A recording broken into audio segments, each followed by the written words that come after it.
Hello my dear friends, कैसे हैं आप लोग। मैं आशा करता हूँ आप लोग अच्छे होंगे। मैं भी एकदम फिट एंड फाइन। हम आपके लिए एक वीडियो लेक्चर लेकर आए हैं। इस लेक्चर में हम इलेक्ट्रिक करंट को देख समझने वाले हैं। बेसिकली इलेक्ट्रिसिटी चैप्टर का सेकंड वीडियो लेक्चर है। इस लेक्चर का जो हमारा डिस्कशन होने वाला है वो इलेक्ट्रिक करंट पे होने वाला है। इलेक्ट्रिक करंट को हम कम्प्लीटली जानेंगे और समझेंगे कि इलेक्ट्रिक करंट क्या होता है। तो चलिए इस लेक्चर को स्टार्ट करते हैं। तो इलेक्ट्रिक करंट क्या होता है, इलेक्ट्रिक करंट से आप क्या समझते हैं। तो अगर हम इलेक्ट्रिक करंट के डिफिनेशन को अगर हम देखना चाहें तो इलेक्ट्रिक करंट का डिफिनेशन क्या है, the rate of flow of charges through a conductor.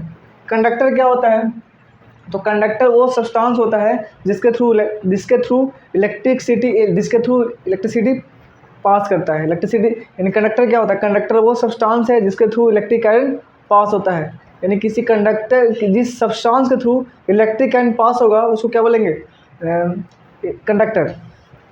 ठीक है।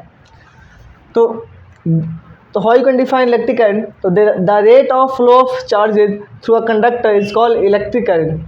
किसी कंडक्टर के through flow of charges, the rate of flow of charges is called electric current.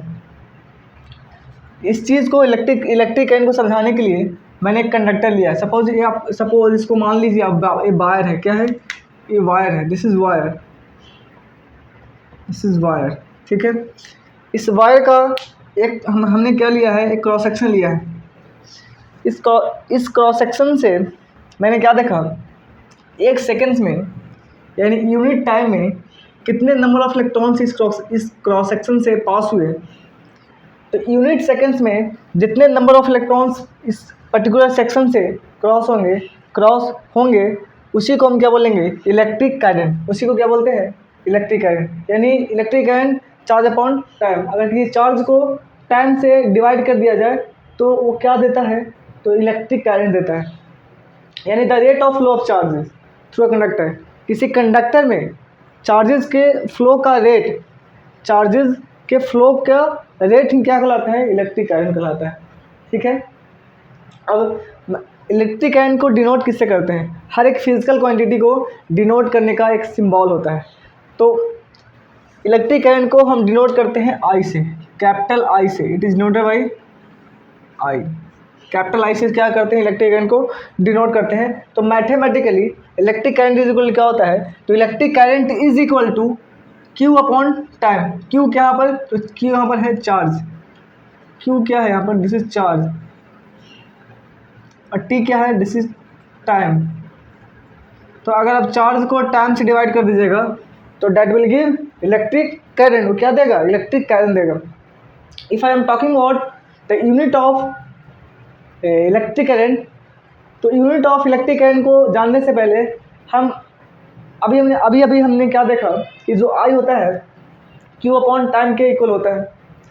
हमने इसके जस्ट पहले वाले वीडियो लेक्चर में पढ़ा है कि according to quantization of charge क्या होता है, charge is quantize in nature में क्या होता है, क्वांटाइज्ड होता है।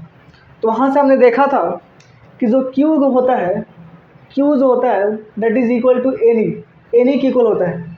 Q is equal to N into E. N क्या है यहाँ पर, तो नंबर ऑफ इलेक्ट्रॉन्स, और ये क्या है, charge on one electron. One electron पे चार्ज कितना होता है, तो वन इलेक्ट्रॉन पे जो चार्ज होता है 1.6 इंटू 10⁻⁻19 कूलम होता है। ठीक है। तो अगर हम क्यू की वैल्यू यहाँ पर पुट करें, क्यू की वैल्यू क्या होती है, तो Q is equal to N E. यहाँ पर हम क्यू की जगह एन ई पुट कर दें, एन ई अपॉन टाइम। तो यहाँ से इलेक्ट्रिक करंट का फॉर्मूला एक और फॉर्मूला निकल के आया कि आई जो होता है that is equal to N E upon time. और अगर इसको फर्दर और इसको हम खोलना चाहें तो अगर एन की वैल्यू पुट कर दें, ई की वैल्यू पुट कर दें, ई की वैल्यू कितनी होती है, तो 1.6 इंटू 10⁻⁻19। तो यहाँ से एक और फार्मूला आ जाएगा, यहाँ से एक और फार्मूला आ जाएगा इलेक्ट्रिक करंट का कि I is equal to N into 1.6 into 10⁻⁻19 upon time. ठीक है। तो जो तीनों फार्मूला है Q upon time, n upon time, n into 1.6 into 10⁻⁻19 upon t, ये सारे के सारे किसका फार्मूला है, तो इलेक्ट्रिक करंट का फॉर्मूला है, ठीक है। अब if I am talking about the SI unit of electric current, electric current का एसआई यूनिट क्या होता है, चार्ज का यूनिट क्या होता है कूलम, और टाइम का सेकेंड। तो यहाँ से क्या निकला, इलेक्ट्रिक करंट का जो यूनिट निकल के आया कूलम पर सेकेंड, चार्ज का यूनिट कूलम और इसका सेकेंड, यहाँ से क्या निकल गया कूलम पर सेकेंड, किसका, इलेक्ट्रिक करंट का। इस कूलम पर सेकेंड को ही क्या कहते हैं, एम्पियर, क्या कहते हैं, एम्पियर। और एम्पियर को हम कैपिटल ए से डिनोट करते हैं, एम्पियर को हम कैपिटल ए से डिनोट करते हैं, ठीक है। अब इलेक्ट्रिक करंट कैसी क्वांटिटी है, तो it is a tensor quantity. ना तो इलेक्ट्रिक करंट स्केलर क्वांटिटी है, ना तो वेक्टर क्वांटिटी है। क्वांटिटी दो तरह के होते हैं, एक स्केलर क्वांटिटी, एक वेक्टर क्वांटिटी। लेकिन इलेक्ट्रिक करंट ना तो स्केलर क्वांटिटी है और ना तो वेक्टर क्वांटिटी है। कैसी क्वांटिटी है, इट इज़ टेंसर क्वांटिटी, ठीक है। टेंसर क्वांटिटी आप फर्दर हायर क्लास में पढ़ेंगे कि टेंसर क्वांटिटी क्या होता है। आपके स्टैंडर्ड के हिसाब से इलेक्ट्रिक करंट आपसे पूछ सकता है कि इलेक्ट्रिक करंट कैसा क्वांटिटी है, it is a tensor quantity. आपके स्टैंडर्ड के हिसाब से ये काफ़ी है कि इलेक्ट्रिक करंट क्या है, एक टेंसर क्वांटिटी है। अब इलेक्ट्रिक करंट को किस डिवाइस से मेजर किया जाता है, तो इलेक्ट्रिक करंट को मेजर करने का एक डिवाइस होता है, एक इंस्ट्रूमेंट होता है। उस इंस्ट्रूमेंट को बोलते हैं ammeter. Ammeter is a device used to measure electric current. किसी कंडक्टर में अमाउंट ऑफ इलेक्ट्रिक करंट को मेजर करने के लिए हम लोग जो डिवाइस का इस्तेमाल करते हैं वो क्या होता है, एमीटर होता है। Ammeter is always connected in series. Ammeter को हमेशा सीरीज में कनेक्ट किया जाता है। अपकमिंग लेक्चर्स जितने भी आएंगे उसमें एक लेक्चर में आप समझिएगा कि सीरीज कॉम्बिनेशन क्या होता है और पैरेलल कॉम्बिनेशन क्या होता है। उसमें आप बढ़िया तरीके से समझिएगा कि अमीटर को हमने यहाँ पर क्यों लिखा है कि ammeter always connected in series.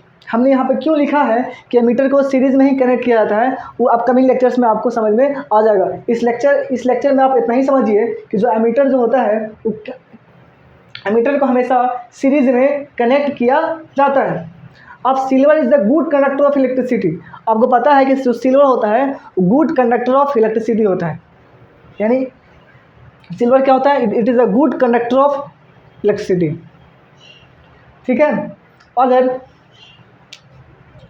1 milli ampere जो होगा किसके इक्वल होगा, 1 milli ampere is equal to 10⁻³ ampere. और 1 माइक्रो एम्पियर किसके इक्वल होगा, तो 1 माइक्रो एम्पियर किसके इक्वल होगा, 10⁻⁶ एम्पियर, ठीक है। अगर किसी कंडक्टर में very small amount of current flow कर रहा है, अगर किसी कंडक्टर में, ध्यान समझिएगा, अगर किसी कंडक्टर में very small quantity of electric current flow कर रहा है, तो उसको मेजर करने के लिए हम लोग जिस डिवाइस को यूज़ करते हैं उसका नाम है गैल्वेनोमीटर।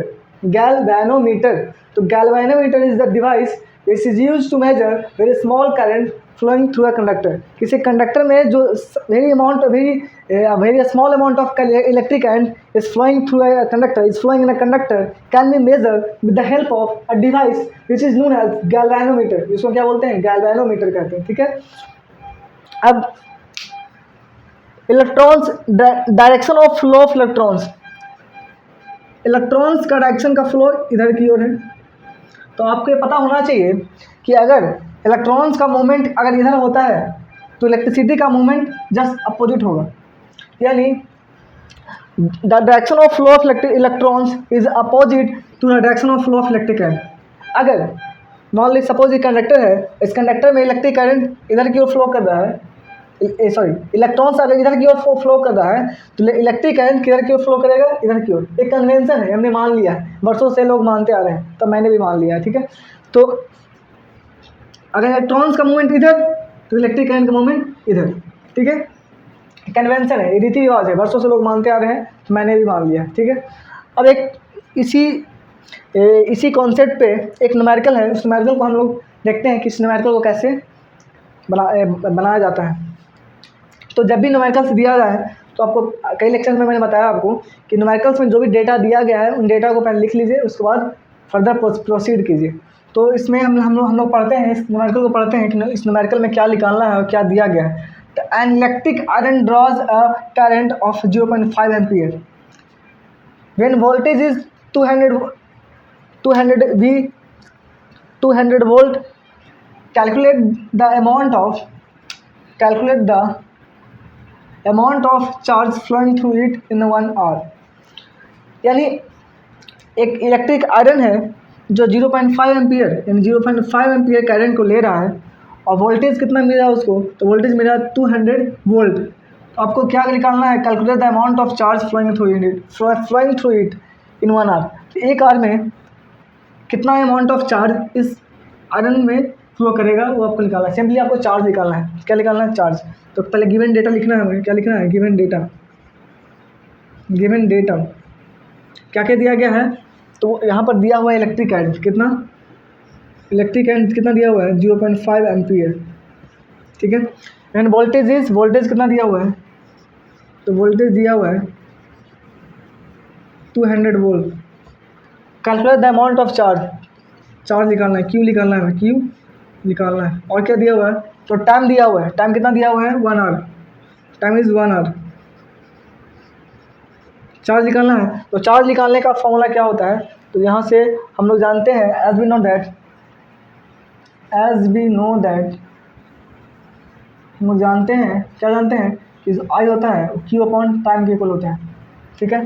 तो अगर यहाँ से हम क्यू निकालना चाहें तो क्यू इज इक्वल टू क्या हो जाएगा, यहाँ से क्यू इक्वल टू क्या हो जाएगा, Q is equal to I into T. हो जाएगा कि नहीं हो जाएगा। क्यू को यहाँ छोड़ दीजिए और टी को अगर इधर ले जाइएगा तो मल्टीप्लाई में चल जाएगा। तो Q is equal to I into t. I की वैल्यू कितनी है, 0.5 एम्पियर।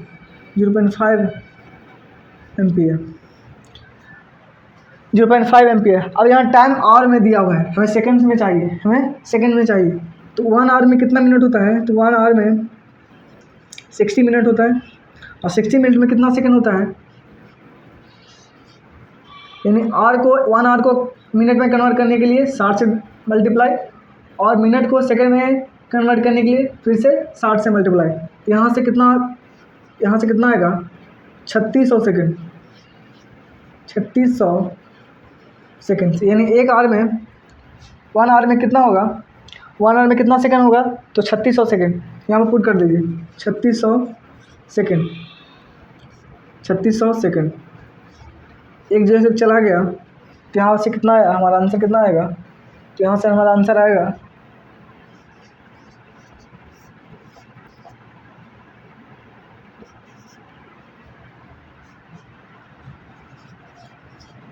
1800 ampere second.